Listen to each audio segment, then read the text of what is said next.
И там и замериш и набиеш въжето горе в пулта. Аз мисля, тук те са слаби и така не може да са от такова цел пластика, само такива парашлови.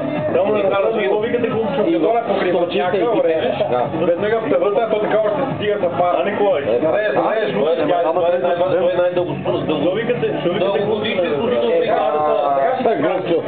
Чу, на 14 февруари, поне така да е Валентин, и цялата бригада Валентине, дай да празнуваме Свети Валентин.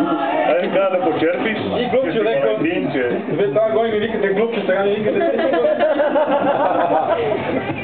Цела гони глупчо, сега... Няма ли бирми сега? А глупчо преди да гони бях пиле в комата у дома, лятно време, но стана уж жега на човек. Палил там ще.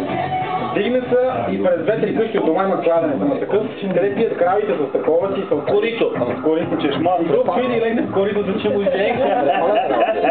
Че реже, че Ама те са перали, бе. Да, бе, това бе, там. Да, бе, знам къде. Няма нищо, не го било студено. Не, бе, го знам по това, къде са перал. Коритото, вътре. За това къде са.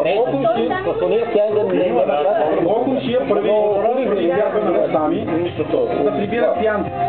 И жена му го гони, и е спал при багажа, че реже. Лове, бе. Жони, бе, чакай ти. Работник не мога, тук е при бригада. Работник не мога, баща.